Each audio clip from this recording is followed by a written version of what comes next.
Hi, I'm Lou Eisen, and this is Ring Talk.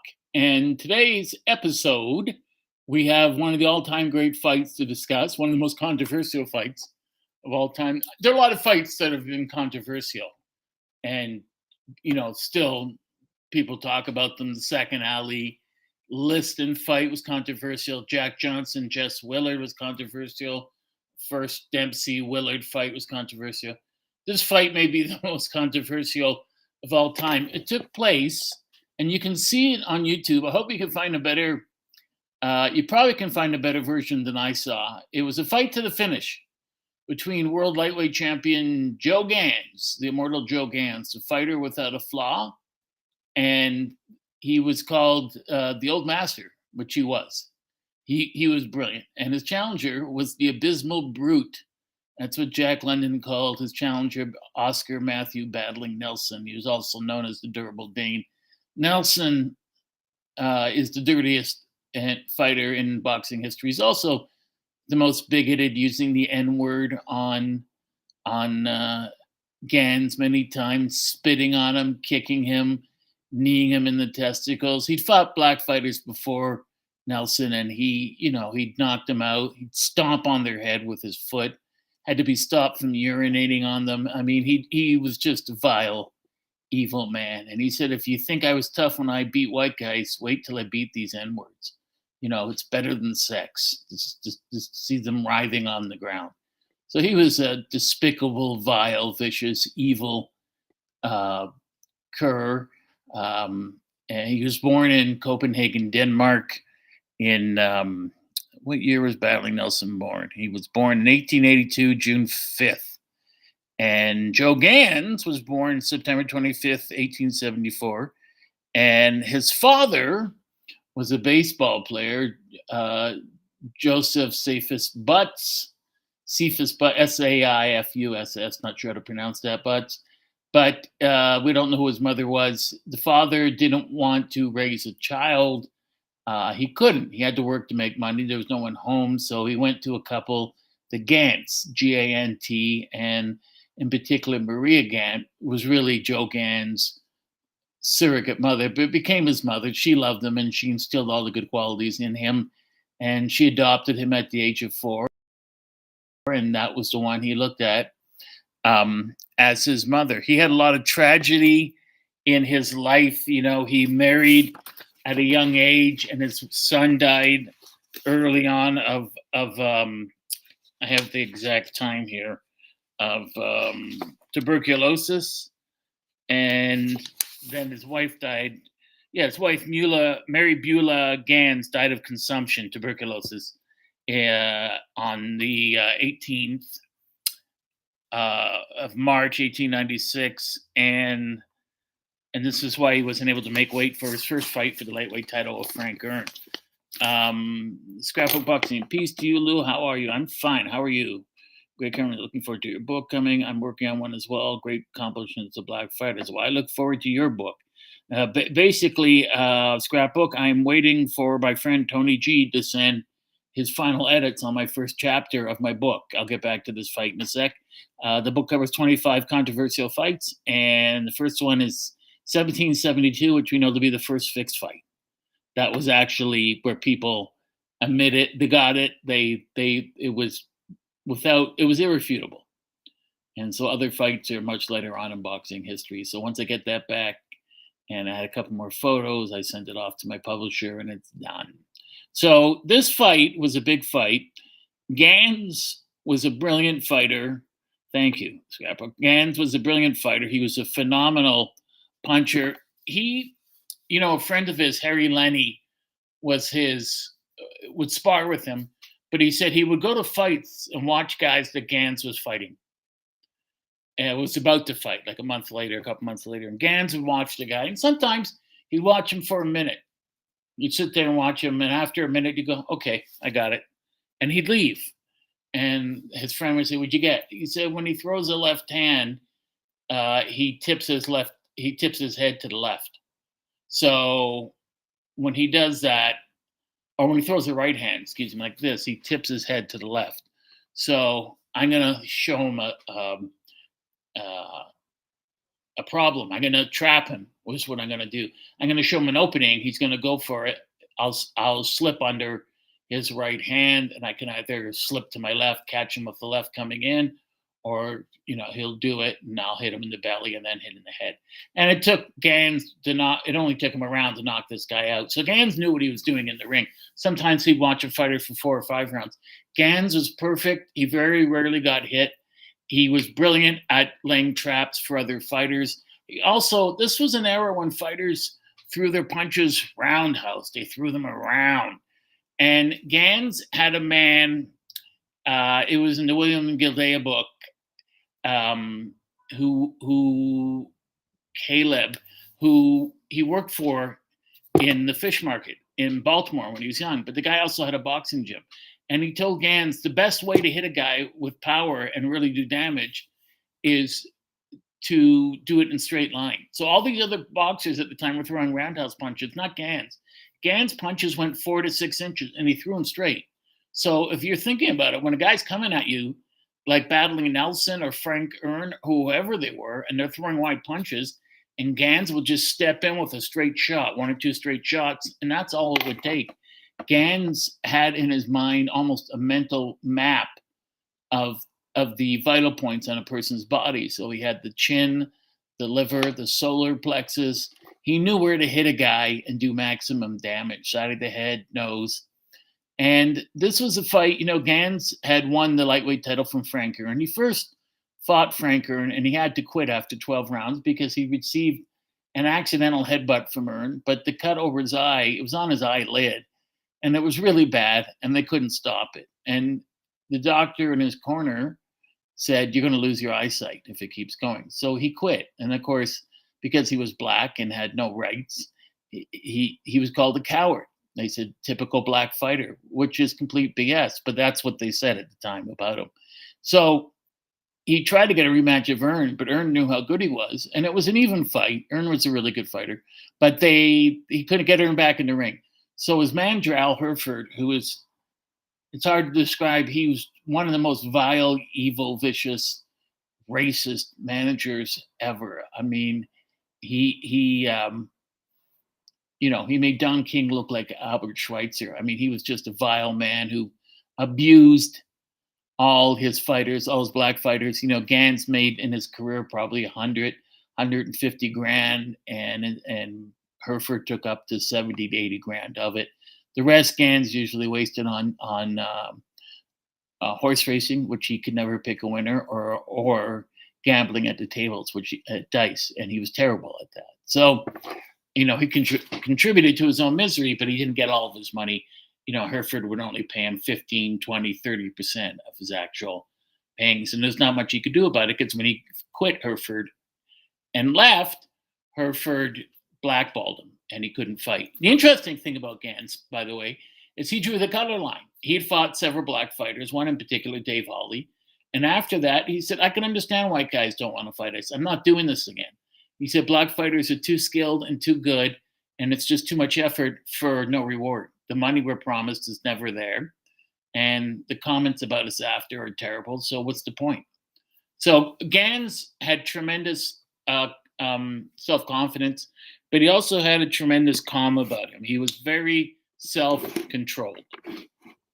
So when people were bigoted to him or racist towards him, he was able to hold his own. There's a famous story in Maryland where he's waiting at a bus stop and an officer came and said, "What are you doing here, N-word?" And he said, "I'm just waiting for the bus, officer." "How dare you talk to me like that?" And hit him with the billy club several times. And he held his arms up to block. And then a couple other people came over, grabbed the officer and said, "That's Joe Gans, the lightweight champion." "Well, he can't talk to me that way." And he started to hit him again. And they grabbed the officer again. They go to court, and the officer said, "He jumped on me with a knife, and he tried to stab me, and he punched me 100 times, and he kicked me." And he kept going on and lying and lying. And Gans said, "Your Honor, if I can interject, I'm a professional prize fighter. I hurt people for money. If I really wanted to hurt him, I could have done so. It would have taken 2 punches. I would have left him unconscious on the pavement." And the judge said, "You're an N-word. You don't have a right to speak in this court." I find you guilty. Pay the fine, which was $5. So that's what happened back then. It happened all the time. From 1899 to 1918, the end of the First World War, over 2,500 African Americans were lynched. There's never a reason to do that, but these were just innocent people in the wrong place at the wrong time and were lynched because of the color of their skin. When I say lynched, I mean hung or tied up and disemboweled or set on fire while they're alive. This was done to Black workers working on railroads who didn't want to work for 1/10 the wages that other workers were getting, decided to quit, and then were hunted down and killed. So this was quite common back then. And a guy like Gans was taking his life in his hands wherever he went. The remarkable thing about Gans was he was such a gentleman in the ring, and he was such a gentleman outside the ring that white fans started to cheer for him. So he grows up in Maryland. The fight that we're talking about takes place September 3rd, 1906. It was the first fight to be billed as the fight of the century, and it was promoted by the great Tex Rickard. Tex Rickard didn't give a damn about blacks, never did, couldn't care less about the rights of Joe Gans. He just wanted to make it a racial fight because he thought it would attract more money. And Gans never looked at it in the sense that, and neither did Jack Johnson. He didn't look at it that he was defending his title for his race. It's money. All fighters like that, even today. They're just fighting for money. Glory, yes, but they just wanted to get paid. And by the time he got to Goldfield, Nevada, where the fight was held, he was broke, Gans. He was impoverished. And he met a gambler there named Larry Sullivan who said, I'll manage you, because he left Al Hereford. And Sullivan was known as Shanghai Larry. He would capture people or give sailors or men out in Seattle and San Francisco free room and board. When they were asleep, he'd have somebody kidnap them and put them on a ship to work as a sailor. So he was a scamboog, as Joe Frazier would say, a crook, a criminal. And when he met Gans, he thought, here's a guy down on his luck. He needs the money. I'm going to fleece him, but good. And then he just started to really like Gans. So he had to lend Gans the $5,000 money to put down to show that he was serious for the fight. He had to give him another $5,000, for training camp expenses. So he had to assure Gans money. And he just said to Gans, listen, I have all my friends betting on you. And Gans said, I'm broke, but if I had a nickel, I'd bet on me too. And he said, great, because if you don't win, you're going to be strung up. I'm not kidding you. You will be lynched. And so there were newspapers, like up in Alaska, for instance, that said if Gans throws the fight, and he may very well do that, he should be lynched alive, along with his family. These were chilling things to appear in newspapers, but they were commonplace.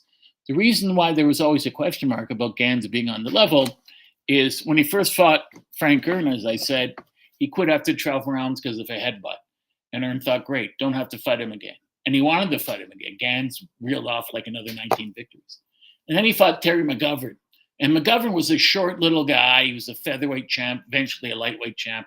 He was a force of nature.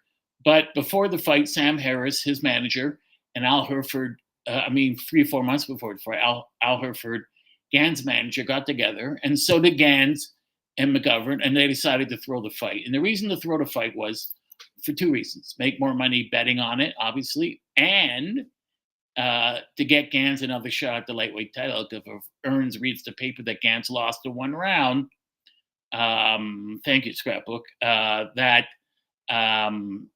he'll be more likely to fight him. So he regretted it forever after. He threw the fight. He goes down, I think, 7 times in round 1, goes down a couple more times in round 2. Then he gets up and he's smiling and hugging Terry McGovern.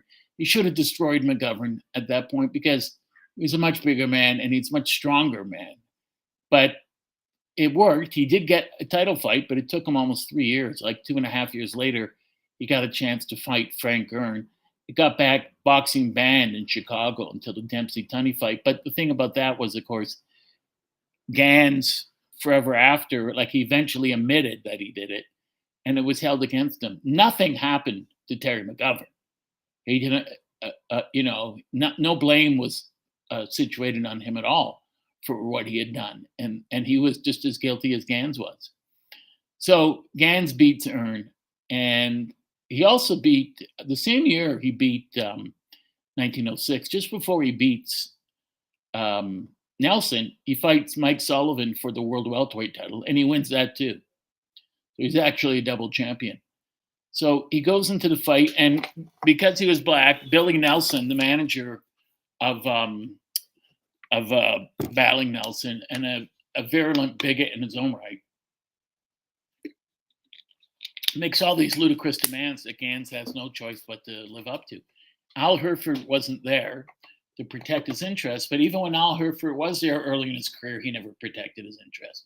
Gans had to fight with metaphorical handcuffs. He was so good, a lot of people wouldn't fight him. So here was the deal. My guy will fight you, will fight your guy Gans, but your guy's got to let my guy last 8 to 10 rounds. Because if it goes too quickly, the fans will go berserk. And my guy's got to get some punches in and draw some blood. And finally, after 8, 9, 10 rounds, his manager Herford would say, "Okay, Joe, go get him," and he would go out and promptly knock him out. In fact, all the abuse, verbal and written abuse, he received before the second Ern fight, and Ern called him a coward. He quit before he'll quit again. He's black. All black fighters are cowards. He went out and knocked out Ern in a minute and 20 seconds. He just said, "I'm going to kill him. I'll show you. If that's what you think, you're going to pay for it in the ring. Prepare to back your words up." So with Billy Nolan, not Billy Nelson, my mistake, Billy Nolan, the manager of Battling Nelson, said, "Here's what we're going to do. You know how today fighters, the fights on Saturday, they'll have to weigh in Friday.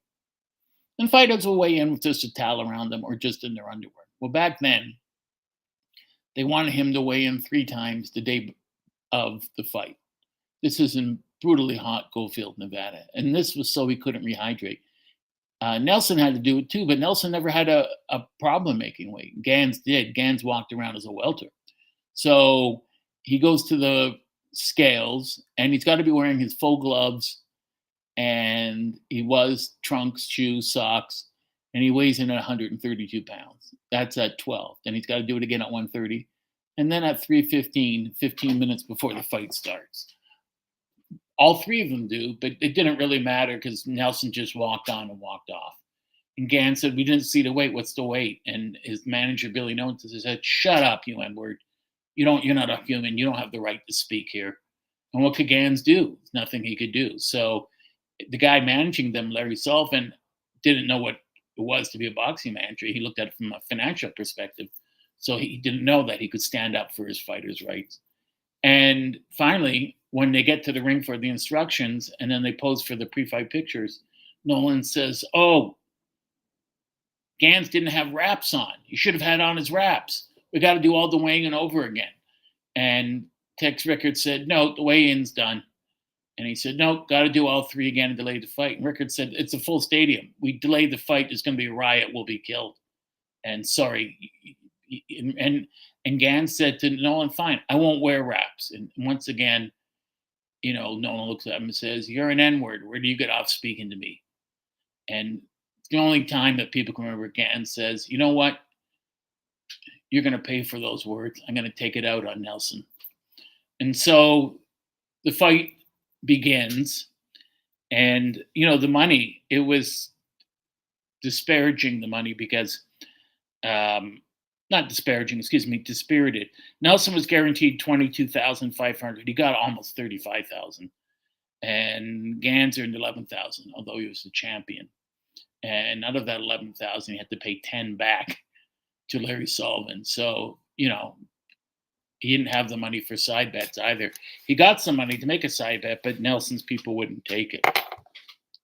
Yes, Tiger Flowers, you're right, Scott, but Tiger Flowers defeated Greb in 1926 before Dempsey faced Tunney 1927 in Chicago. You're right. Sorry about that. Yeah, that's also, I think, where he thumbed Greb as well. They both had eye surgery within a week of each other, Greb and Flowers, and both of them died. The same mob anesthetist gave them an overdose of ether, unfortunately.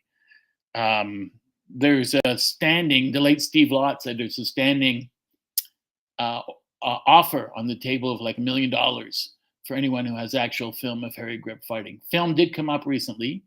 found in a university basement in a canister of Greb training with Philadelphia Jack O'Brien. We don't have any film of him actually fighting in the ring, although we know what fights of his were filmed. And of course, the fear now is, they may have already disappeared from the original nitrate. So hopefully someone will find that soon. So the location was the Casino Amphitheater, Goldfield, Nevada. The referee was George Seiler, who was also a writer for Chicago newspaper.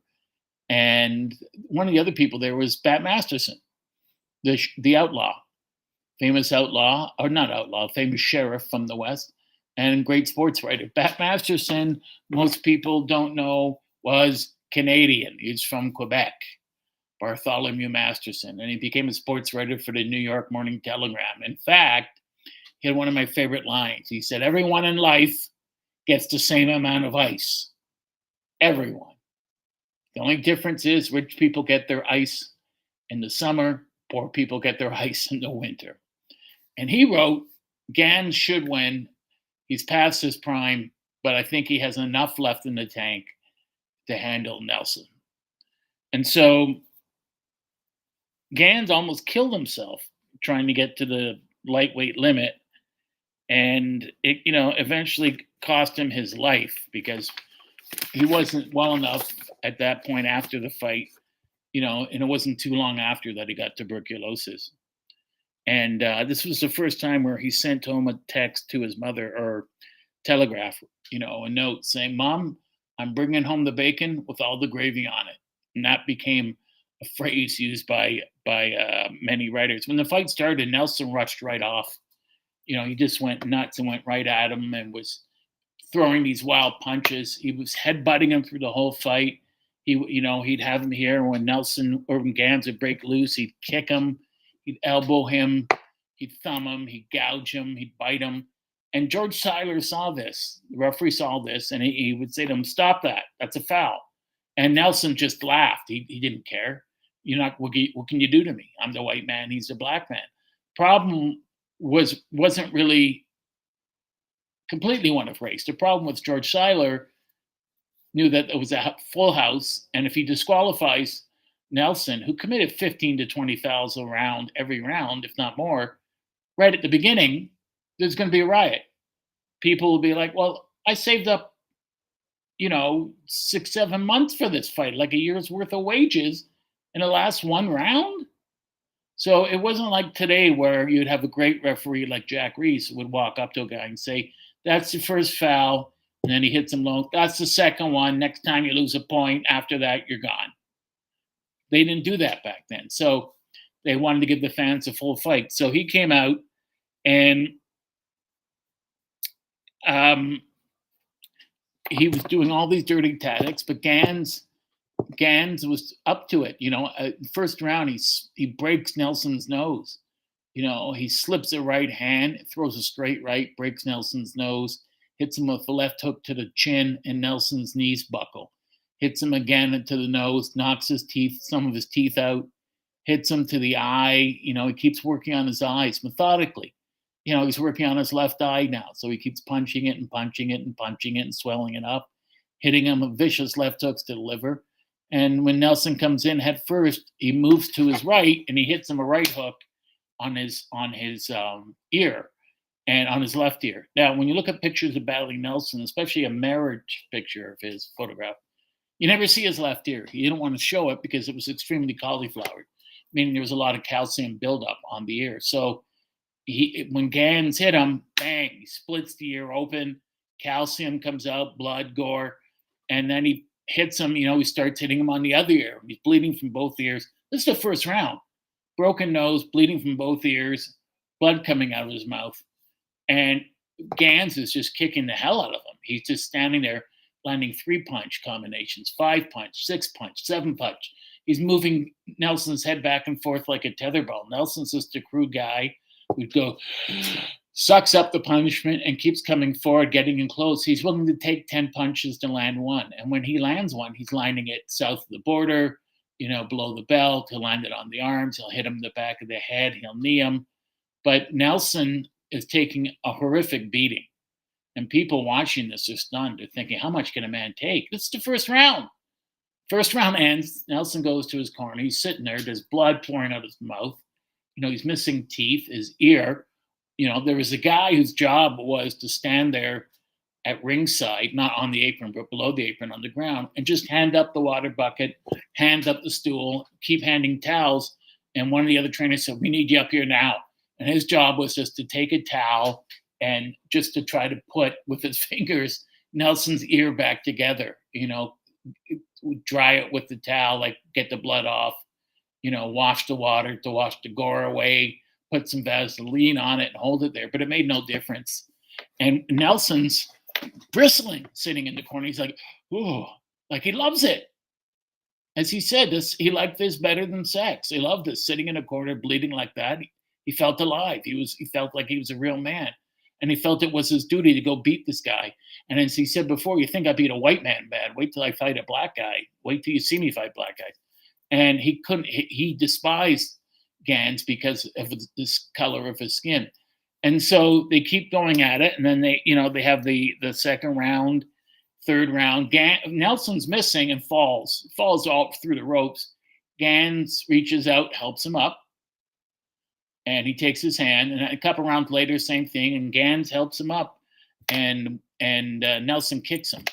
The bell ends, and Nelson reaches out to kick him again. Gans kicks him back. They throw punches. It's the only time people remember in Gans' whole career where he actually responded to treatment like that. But he'd had enough. I mean, this guy is coming at him. He's thumbing him. He's using the laces to gouge his eyes. He's biting him. He's got his bite marks on him. He's kicking him. Because of Gans, they put a rule in that fighters had to bathe before fights, because Gans wouldn't bathe or wash for weeks before a fight. He wanted to smell as rank as possible. And so Nelson wanted to smell as rank as possible, not Joe Gans, my mistake, sorry. And Nelson would come in and stink. Nelson would bathe in a vat of his own urine, so he'd be even more reprehensible when he'd get into the ring to fight his opponent. In fact, long after he retired, when Dempsey fought Willard, they had these large bathtubs of lemonade that they were selling at the fight. It's Toledo, Ohio. It's over 100 degrees there, July 4th, 1919. And the morning of the fight, they find battling Nelson had slept naked in the various lemonade tubs, so they couldn't use it. And just a vile, bigot, idiot, moron, thug of a person. So the fight goes on, and he just keeps hammering Nelson. Second round, he hammers him. He's beating him up more. Third round. Fourth round, Gans is just in complete control. He's throwing straight shots. He's using the shoulder roll. He's outthinking him. He's moving his head back to avoid punches by fractions of an inch. He's moving from side to side. He's forcing Nelson to lunge. And when he lunges, he leaves himself open. Gans comes inside with uppercuts, hits him with left hands. People can't believe Nelson is still on his feet. Neither can Gans. Gans is hitting him with shots that would drop most welter or middleweights, but Nelson's taking it. Fifth round of the fight, Nelson comes charging out head first, as he always did. Gans sidesteps him, hits him with a straight right to the chin, left hook to the chin, and another booming right that people could hear in the rafters, and Nelson goes down on all fours. And, blood is pouring from his face. He's breathing heavily. It's fifth round. They're thinking, well, he's done. There's no way he gets up. He got up. He got up under a count of two. George Seiler started the count, and he got up. He kept walking in. He kept getting pounded. His face was getting pounded. He was getting hurt. By this point, his left eye is just about closed. This is the fifth round. And he's still got his right eye. He's still going to keep fighting. Remember, several years later, when he fought Ad Wolgast, and that fight ended in over 40 rounds, he had both eyes closed and just told his corner to turn him to where Wolgast was, where he took a hideous beating in that round, and the referee finally had to stop it. He was blind. So this is what was about to happen to him here. Sixth round, seventh round, and Gans. This is brutal heat, Goldfield, Nevada, but Gans is still going after him, hitting him, pounding him, picking his shots, hitting him to the eyes, hitting him to the mouth, hitting him on his injured ear, pounding his liver incessantly. And Nelson's taking it, and he's coming in. He's landing a couple shots here and there on Gans. He hits Gans a couple of right hands to the head. He hits some shots to the body. He's hitting him on the arms, but he's also stomping on his feet. He's kneeing him. He's leaning into him with his shoulders. He's doing every dirty trick imaginable. And the referee, George Seiler, sees this, and he's warning him at times, cut it out, don't do it, but he's still doing it. He's not listening to the referee because he's saying he can't disqualify me. This guy's black. He's got no rights. I'm white. I'm better. And before the fight, Nelson thought he was better as a human. Nelson claimed to be the world lightweight champion because it's just not logical. He said that you could claim a black person could be a champ. And, he thought his victory over Jimmy Brick gave him the world lightweight title. He said Gans had given it up after defeating Sullivan for the welterweight title, but that's simply not true. And Nelson was a person who was just full of lies, never had any luck in business, just a terrible person, universally despised in the world of boxing. I look at Nelson the same way I look at Ty Cobb in baseball, that for all his accomplishments, still a stain on the history of the sport. The sport could do without garbage like battling Nelson. So the fact that he has a great nickname, and he was nicknamed the Abysmal Brute and the Durable Dane, are one of the reasons for his popularity. But he's coming after Gans with everything he has. And Gans just won't, Gans is taking it all, and he's showing tremendous calm, tremendous confidence, but also tremendous self-discipline. He's just pounding the hell out of him. And he's using his jab. Every time Nelson comes forward, he gets hit in the eyes with a jab and then a straight right hand, not looping punches. All Nelson is throwing is looping punches. Gans is aiming for specific parts of Nelson's body, and he's landing continuously. And referee George Seiler said, 6th, 7th, 8th, 9th, 10th, 11th, 12th, it's all Gans. Nelson is starting to work his way in, and he's starting to rally a bit. When I say rally, I don't mean winning a round. I mean rally that he is winning. He's landing more shots than he did before. That's how he's rallying. So he keeps going. But in the 15th round, George Seiler said if it was a 15-round fight like today, it would have been over because Gans would have been the unanimous decision victor. And so 15 rounds, 16 rounds, 17 3-minute rounds. They get to the 18th round, and Nelson goes all out in attack, and Gans sidesteps him and just catches him with 6 hard, quick shots in a row, and down goes Nelson. And this time, he's really hurt. I mean, you could tell him shaking his head. His legs are rubbery. He feels it tremendously. And, it's going to be a trial for him to continue. But somehow, by some miracle, and to the stunned incredulity of everyone in attendance, including Gans in Nelson's corner, Nelson gets up and he rushes and hangs on to him. He keeps holding on for the rest of the round because he's hurt. If he lets Gans get loose again, he'll get knocked out. And so the round ends. 19th, 20th round, Gans is pounding him. Come the 20th, 21st, 22nd, still all Gans. But Gans is an older man. He's tiring. It's in the hot sun. He wasn't allowed to rehydrate. He's taking water in between rounds, but it's still not enough. And at that point, Nelson stages a phenomenal rally. He starts pounding Gans. He starts pounding him to the body, headbutting him to the chin and to his face over and over and over, opening a cut over one of Gans' eyes and on one of his cheeks with the headbutts. He's hitting him with a scissors punch. Now, Nelson threw a scissors punch, which was I guess an illegal punch, but it was outlawed eventually. But it was a left hook to the liver. And when you land a shot, you're landing it, you're turning it, and you're landing with these part of the knuckles. But he would land with these parts sticking out like this, and he would hit you, and he would do this, I guess like that, and squeeze your liver as he, make it hurt more. And guys, were urinating blood for weeks after that. He stopped a lot of fighters, and he was using it on Gans. And the referee wasn't going to say anything because he's already headbutting him, stomping on his feet, biting him, elbowing him, using his shoulders, putting him in a headlock and punching him. And Gans just isn't responding. He's realizing to himself, this is going to take a lot more from Nelson than it's just taking a lot out of his stamina. Here's the interesting part of this, of everything I've been babbling about. The 8,000 people, 7,960 people in attendance, they're all white, and they all start yelling and screaming for Gans. They love Gans, and they start booing Nelson.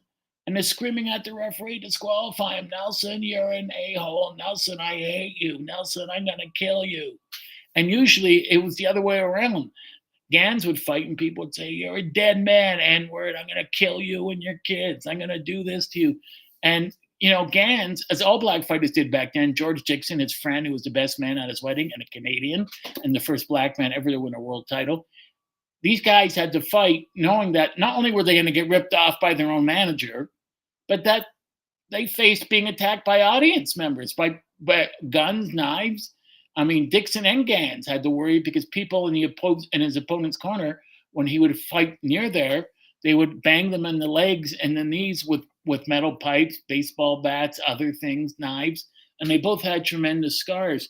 This is why Gans rarely fought off the ropes. Gans liked to keep the fight in the center of the ring. And the other reason, of course, is he could get more leverage in the center of the ring. So Gans, is considered. Gans influenced every fighter that came after him. Every fighter. You have to understand this. He died in 1910. From 1910 till 2022, he influenced every fighter after. Shakur Stevenson, who's one of the most, if not the most skilled fighter on earth right now, along with Lomachenko and Alexander Usyk, he influenced them. A lot of things Shakur Stevenson is doing and has learned, whether he realizes it or not, are straight from Joe Gans. The shoulder roll, suckering a guy in, having him use his own momentum against him to walk into a straight right hand. He would throw that left hook to the liver, take a step back, catch you with the right hand to the chin, and drop you. He would wait for you to make mistakes, and he would force you to make mistakes by setting traps and have you walk into them. So Muhammad Ali, Sugar Ray Leonard, Sugar Ray Robinson, all these fighters, great fighters that came after Joe Louis, they were all influenced by Joe Gans. And, one of my all-time favorite fighters, the great Art Hafey, the featherweight from Halifax, who was rated #1 in the world over the champion by Ring Magazine. He had one of the best left hooks to the liver of all time. But when you watch him, that's Joe Gans throwing that shot. That's how Gans threw the shot. And Art trained for thousands of hours each camp to perfect that. So the Gans. And Gans did thank you, Scrapbook. Gans did an amazing thing before this fight. And I've never heard anyone do this. Now, if you have, Scrapbook, if you've heard this, please tell me. I'm being serious. There's a great book by William Gildea, who just passed away, which upset me. He wrote a book called The Longest Fight about the Gans-Nelson fight. And it upset me because I never got a chance to talk to him and thank him for the book. It was so brilliantly written. And he was a good friend of another hero author of mine, Jerry Eisenberg, and whose book, Once Were Giants, I just finished reading, which is also great. But he said before the fight, thank you. Yes, rest in peace.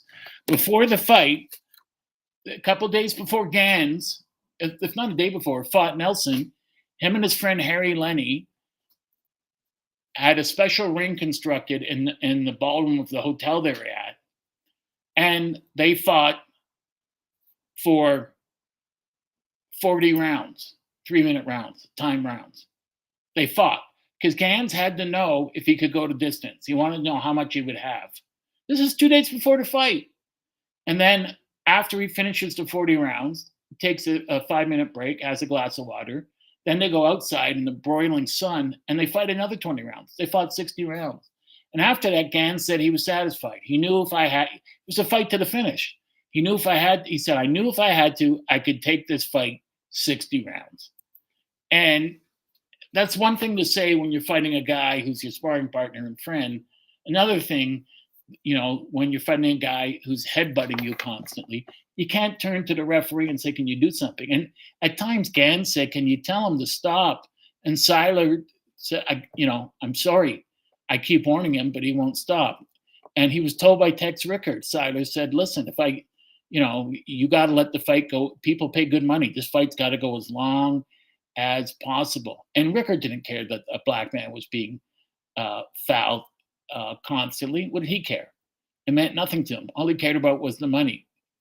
And so the fight, you were going into the 20 rounds, 21 rounds, 22. Can you imagine this? 105-degree heat, 25 rounds, 26 rounds. And the longer it goes, now Nelson's coming on because Gans is getting a bit tired. And I don't think he was tired necessarily from the environment. He was tired of a guy kicking him and stomping on his foot, kneeing him all the time, punching him in the testicles all the time, headbutting him hundreds of times, biting him, thumbing him, gouging him, running the laces on his face. So it was just too much.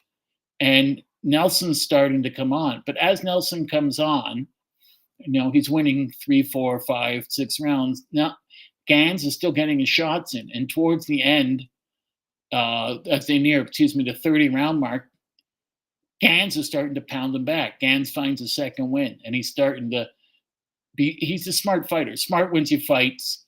Guts gets you killed.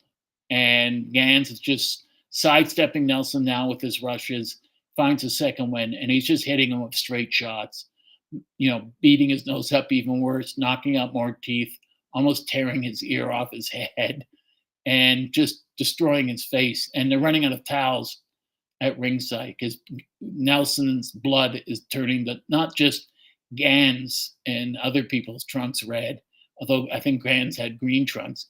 He's turning the whole canvas red. I mean, people at this fight, there were women and children, and women and children and men were leaving because they were throwing up. They were sick. In fact, Gans threw up, I think, after the 32nd or 33rd round because you're fighting in this heat, and the fight keeps going and going, and Nelson's coming back. Gans makes his rally in the late rounds, 28, 29, 30, 31, 32, and then Nelson starts to pour it on, and he catches Gans against the ropes. He's got one hand on the ropes, and he's pounding him, and he's hitting him low, and he's hitting him to the body, hitting him to the head. He's fouling him at the same time that he's punching him. And when they clinch, breaks him up, he spits on Gans' face. He's doing this constantly, and Gans doesn't retaliate. And I think that's not only a credit. I don't think it's a credit to his sense of fair play. I think he thought, I don't want to degenerate into that level, and it would take more energy out of me to foul him back and to spit on him. I would be doing what he wants me to do. He'd be getting my goat, and I can't do that. Guys that are angry don't fight well. You have to remain calm. That's why Ali went after guys psychologically, because they would get so angry they want to get in there and just kill them rather than following their strategy to a T. And so you're getting into the rounds 30, 32, 33, 34, 35, and he's hitting them. And Gans is taking the punishment, and he's firing back. But 35, 36, 37, Nelson's coming on, he's hitting him lower. But because Gans at this point is now concentrating on Nelson's one good eye, the right eye, and he's closing it. He's pounding it incessantly. Jab, jab, jab, jab. He's throwing 4, 5, 6 jabs, right hand. And Nelson's having a tough time seeing him. Nelson can't see him. He could just make out the shadow. You can sense someone's there. Like when you're lying in bed, if your eyes are closed and you're not asleep, you sense when someone comes in the room. So he's grabbing onto him. He's headbutting him, elbowing him on purpose, running the laces over him, hitting him low, hitting him low with his knee, stepping on his feet. And now the crowd is getting riotous. Now they're really angry.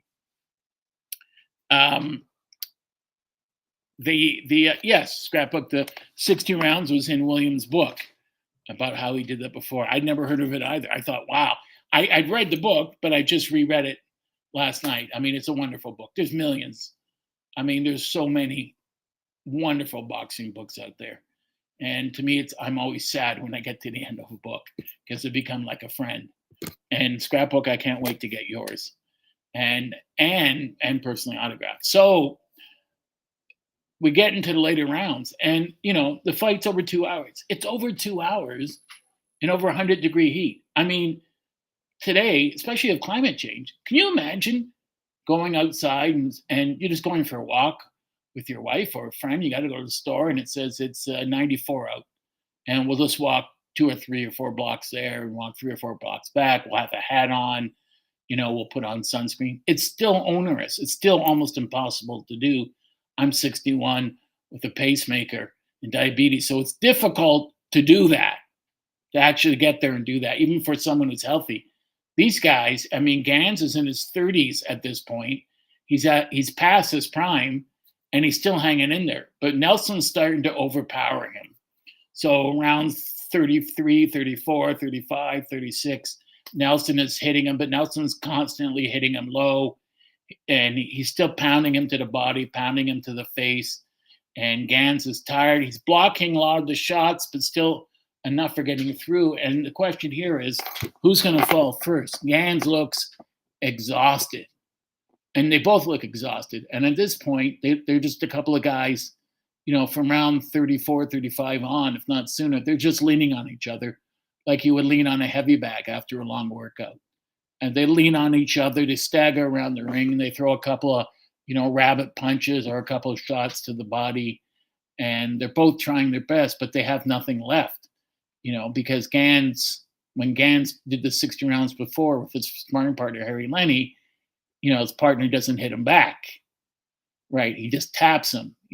He didn't count on being hit in the testicles 200 times, being headbutted over 100 times, being elbowed 150 times, constantly Nelson trying to thumb him in the eye, constantly stamping on his foot. I mean, you know what it's like when you crack a toenail, how much it hurts and it bleeds. Well, imagine a guy doing that to you for over 30, 35 rounds, stamping on your feet, kicking you, hitting your knee with his knee, constantly hitting you low, dozens and dozens and dozens of times. And we get to the 38th round, 39th round, and they're both just staggering around the ring. It's who's going to last it more, who's got more stamina. Nelson is hurt a lot worse physically than Gans. He's exhausted. Both eyes are shut. His nose is broken. The left ear is split open. His mouth is leaking. I mean, he's bleeding from inside the mouth. He's taken a horrific beating, but he just refuses to quit, and he keeps fouling Gans. 40th round we get to, and he's doing it again. 41st round, and George Seiler keeps hitting him on the head like this, saying, "Stop the headbutts." And Nelson just says, "F you, stop the headbutt." And he said to him, "I'm warning you, Oscar. Stop the fouling. It's enough. Stop it."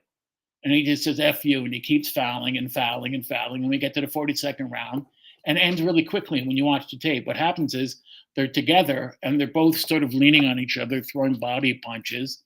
And Nelson hits him very low, and Gans goes down and rolls on his side. He was writhing in pain. He was writhing in agony. Certainly, the athletic supporters back then weren't like they are today, where it's almost like one that a baseball catcher is where it extends from the top of your groin, all the way back. So you could take a good shot. Still hurts when a big guy hits you. These guys do damage. So he goes down, and the referee, George Seiler, grabs Nelson, sends him to a corner, and he starts going 1, 2, and then he looks at him holding his groin, and people are screaming foul, and he just goes like this. He lifts Gans up, raises his hand, winner by disqualification, and still lightweight champion Joe Gans. Nelson goes berserk. His manager goes berserk. That's not what happened. He faked it. That wasn't a low blow. That wasn't a low blow. He's black. He's a coward. He's like all black fighters. I hit him in the stomach, and he went down. He faked being hit low. He did that on purpose. I mean, Nelson was yelling this. he couldn't believe he'd been disqualified. He didn't think it was a possibility. So was his file manager, Billy Nolan. And in the paper the next day, he gave a long account of it, and he said, that I won. I came out. I destroyed him every round. He'd never hurt me, which was a complete lie. And I never hit him low. I hit him in the solar plexus, and he went down and quit. And it was pre-planned with the referee. And, George Seiler got angry. He was a very good referee. And Seiler wrote in his paper in Chicago that he said, listen, I could have disqualified him, 40 rounds earlier. I could have disqualified him in the first round. He landed literally thousands of foul blows. He landed hundreds of low blows deliberately. These were all deliberate fouls. He landed hundreds of elbows. He landed hundreds of forearms. He headbutted Joe Gans hundreds of times. He tried to gouge him with his thumb hundreds of times. He bit him. He kicked him. He put him in a headlock and wrestled him to the ground. He spit on him. He said, Nelson's only lucky that he wasn't disqualified before. It was the most disgraceful display of a fighter that I've ever seen. And so Gans wins. He wins the fight of the century. He gets 11 grand. As I said, he had to pay 10 grand to Larry Sullivan. Nelson winds up with 35 grand. It's the last great moment of Gans's career. Just after the fight, he contracts tuberculosis. He fights Nelson twice more within the next year. Nelson stops him twice, knocks him out twice. He's very, tuberculosis is already set in, so he's very gaunt. And the trouble to him is making weight, not being overweight, but being so thin and so far under 135 pounds that he has to get something near it to even call it a lightweight contest, because you can't come in at 120 or 115. But he had trouble keeping weight on because of the tuberculosis. So he lost to him. He kept fighting a little bit more, and then his body let him down. His wife had divorced him. He was running around with another woman at the time of the first Nelson fight. And he, as I made note of here, he died on August 10th, 1910 in Baltimore. He was in Arizona because the warm weather was helping his tuberculosis, and he wanted to come home. So, he was 36, and the same year that, actually 1908 was when his good friend George Dixon died at the age of 37, 38. And Dixon had drunk himself to death, lived in poverty, and the abuse, the racism that these men suffered, and the verbal and physical abuse they suffered in and out of the ring was terrible, because their managers, Dixon's manager, would always slap him around and demean him. And same with Al Herford, the way he would treat him. Al Herford, there's a special dung pile in boxing history for guys like Al Herford and Tom O'Rourke, who was the manager of George Dixon, because the way they treated George Dixon and Joe Gans and other black fighters was nothing short of evil. 2 years later, Nelson goes on and wins. He won the title within the year from Gans, and then he goes on 2 years later to fight Ad Wolgast and the Michigan Wildcat, and Wolgast beats him worse than Gans did. And at the end of the fight, he can't see; he's done. And Wolgast just beats the hell out of him, beats him again in a rematch. And then Nelson has a series of fights later on where he just becomes a punching bag. Owen Moran knocks him out, the tremendous slugger from Britain. And you can see that one on YouTube. That's a great fight. And Nelson keeps fighting, and eventually he can't get booked anymore. He can't put up a credible fight. So he tries business, which he loses all his money in. When you're a kid, you have those Bo's Little Clown blow-up plastic clown things that you can push, and it goes down, and then it comes back up. Well, he had one. It was supposed to be hit an N-word. It's supposed to be a black guy that you could punch. Didn't sell a single one. Then, because of the First World War, he had ones that were made to look like Kaiser Wilhelm. Didn't sell a single one. And so he would try various comebacks. He would lose all his money. He'd get married. His wife would divorce him. And he finally got married, I think, in the 30s or 40s. But because his money was running out, he was in court all the time because he owned a lot of properties in Illinois, but he couldn't pay the upkeep on them. So people would go to court and he would just lose the property. He couldn't pay the upkeep. Properties are worth money, but he couldn't pay to go to court even to defend himself. So all the money he put in these properties was lost. And he kept losing more money. And he would live in a hotel room with his wife. And then they downgrade to another hotel and another hotel. Finally, they just get to a flea bag hotel on Skid Row. And finally, his wife passes away. He's by himself. And he got to a point in the early 50s, he didn't know who he was. He didn't know where he was. And he was just indigent, walking along the street. And some people would help him out. Some people from the boxing industry got together and they got him help. They put him in a mental institution. He died there in 1954, February 7th, from severe pugilistic dementia. All the punches had caught up with him. He was indigent, homeless. Almost no one from the boxing world showed up at his funeral because he was such a reviled character, and no one, black and white, forgave him for the bigotry and racism that he heaped upon not just Joe Gans, but other black fighters as well. So he was a dark stain on the history of boxing. He was a dirty fighter, and I think any good lightweight would have wiped the floor with him today. In fact, if it was Joe Gans in his prime, I don't see battling Nelson going more than a couple of rounds. So you can get the Nelson fight with Joe Gans, the first fight, and I think the other fights too, but the first fight, 42 rounds. Watch it on YouTube because it's a fantastic fight. Scrapbook, I love you. I can't thank you enough for being here. And within the month, I've spoken with Eric Boyce, my producer here, makes all this possible, and it's Father Graham, and I'm going to devote a podcast to Reuben Hurricane Carter, and it's the myth. Actually, it's the truth about the myth of Reuben Hurricane Carter. There's a great book out by a lawyer written about what really happened and all these things about Hurricane Carter being a war hero. Not true. He was dishonorably discharged. So I'm not looking to hurt the man or take the man down, just looking to tell the truth about the Hurricane Carter story as I see it based on evidence that I have. Thank you for watching. Go watch this fight on YouTube. It's great having you here on Sunday. To all my Jewish friends, L'Shana Tova, Happy New Year. May your New Year be sweet and blessed. And my name is Lou Eisen. I hope you had a great time, and we will see you next week on Ring Talk. Bye-bye.